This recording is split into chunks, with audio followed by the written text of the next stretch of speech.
Peter Hill Explains, where I invite you to join the science teaching conversation with me about measuring the calorific capacity of food, or the number of joules in a small amount of food.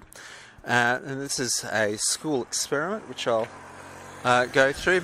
And it's the idea that there's chemical energy in food, and you in effect burn it inside you. So it's actually a key part of sort of understanding discovery of chemical reactions, and the understanding that you are just a giant chemical reaction machine. That's the big story about it. And so what you want to do is you want to get a small quantity of food that people like, and light it and measure the heat of it. Try to measure the heat of it. And to do that, you want to, I suppose, have an activity, and you can make a little, we call it a Fruit Loop, but any breakfast cereal with a hole through it, a sugary breakfast cereal, you can mount on a paper clip and light it and get it to heat up a certain amount of water or some other component, and so you light it with a match. Now the paperclip has got a certain particular way that it can fold. So the paperclip has a large circle, a large hairpin bend, I suppose you would call it, a gentle bend, an external one and an internal one. And so in order to build this correctly, you take the external one and extend its angle from going back basically 180 degrees, such that it pretends more at around 120 degrees, around halfway there. And then with the other remaining bit, which is now going up inside, that small hook, you bend that precisely halfway along, up, and put a little hook in it. Now, basically, it's really hard to describe it on the radio, or on the podcast, but you can imagine bending a paperclip such that there's a hook suspended a small distance above the table. So it's got to be a largish paperclip for this to work, and you show this with a pair of pliers and bend it in front of the students, and you can see it, and then you can put 1, 2 or 3 components there. Necessarily you want them spaced a little bit, and you can light them. Now above it you can put a small 50 milliliter beaker with water in it and measure the temperature before and after heating or subsequent increasing the actual amount of water into it. Now at this point in time I want to look about, and so the idea is that you light it and you can measure the temperature increase, and this will give you a qualitative, if not quasi-quantitative, a qualitative value of the amount of heat produced. So you light it and you'll be quite surprised. There is an idea of doing this with nuts, but there's too much problems with peanut allergies in schools, so it's actually best to do it with some throwaway material. In fact, I remember army chocolate used to be quite waxy, and you could actually burn it quite effectively, and you can actually seal things up with it. I don't know what it was made of. It didn't taste all that chocolatey as well. Australian army chocolate, famous throughout no part of the world whatsoever.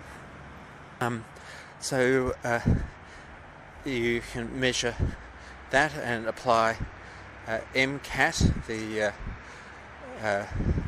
the mass, the heat capacity of water times the change in temperature will give you the heat there. I think it's 3.6. Oh yes, so the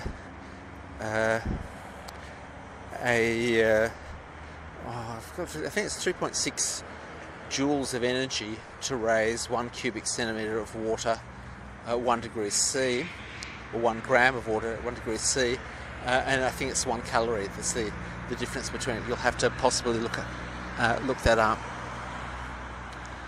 I'll just have a listen to this about how much noise there is going on. And now we have an important thing to do, is to get possibly teach going ahead that an increase of temperature of the water corresponds to a unit of energy being placed into the water. Now this is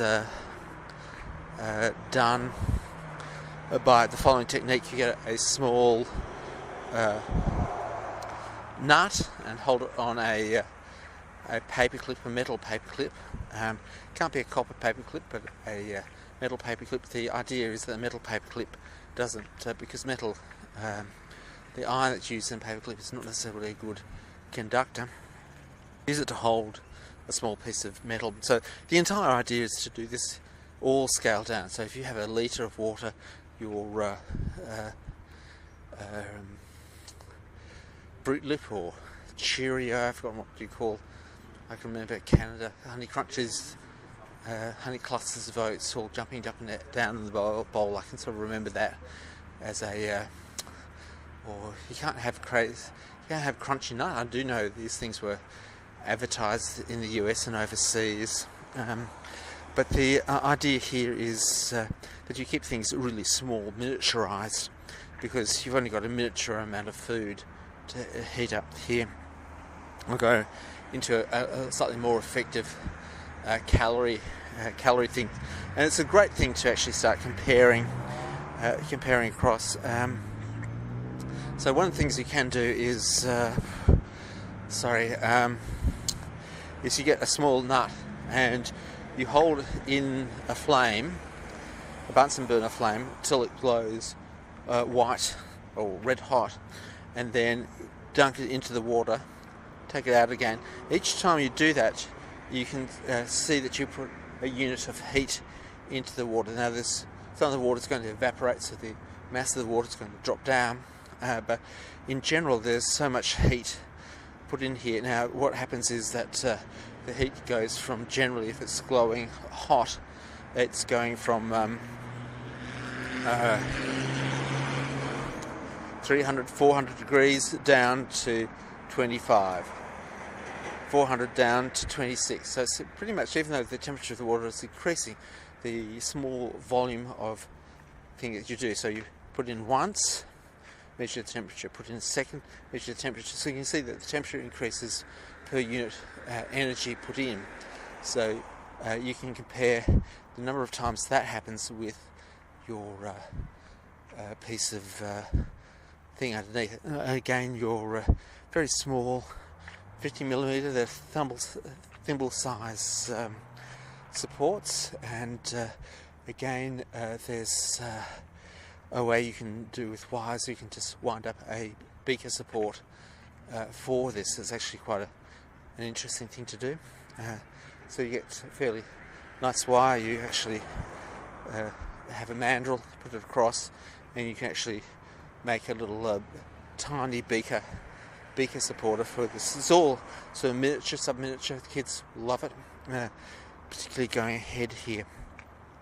So what's happening here is you're teaching that heating food contains heat, and we'll go across. Now what I want to say is that there's yet another technique where you get a cylinder of aluminium instead of your beaker, a small quantity of aluminium with a hole drilled into it, a blind hole, and into that blind hole you put your thermometer. Now the thermometer has to have contact with the metal, and there's this silver dag, which is thermally conductive paste, which are used to put chips into computers, CPUs into computers, and dag them up to their heat exchanger on the back of them. you'll be able to get it. And so you put that in there, and the remarkable thing is that the aluminium will go at much higher temperature. Now, there may be people will say instantly, well, it actually conveys. Oh yeah, you must also stir it because heat tends to go to the top. I'll give you a few experiments to do with that. But with water, you have the fact that the temperature doesn't go in all parts of it. But with the aluminium, it gets transported really quickly. But aluminium has a lower heat capacity than water, even though it's denser and has a greater volume. It's actually got a lower heat capacity for it, so you'll get a different temperature increase, and it's a little bit more reliable to do it. And people can actually see ways of changing and modifying the aluminium such that this does produce the required result. I might do a YouTube how to fold up the wire to actually do a little support, and there's obviously occupational health and safety involved in all that. And now this may get people's curiosity up, and the idea that the food goes in me, it burns. How could I actually prove that? And the story is Lavoisier, who wanted to prove that we breathe oxygen and burn carbon dioxide, used the oxygen, collected the carbon dioxide from a guinea pig, an actual guinea pig. He put in an ice bath and measured the quantity of ice. So another way of doing this is you have a quantity of ice and actually just heat it up and measure the mass of the ice before and after. A bit of scales, you've got ice there, and you melt it out. So you measure the rate of melting ice and you actually heat it a little bit. And so they put the guinea pig in the ice bath. Now the entire process of this process will really engage the students, especially if you discuss that there's some oxygen. Now in my dream world, you also have a oxygen generator. I believe in schools this will become an essential item. Let me make that prediction. In slick, moneyed schools in the United States, by the end of this century, there will be oxygen generators, little small oxygen generators in every school, so you can produce a small quantity of oxygen. It would be great to actually blow onto your food to make it glow absolutely hot. So there's a variety of experiments you can do with that. That's just a brief description of burning food to measure the calorific quantity with.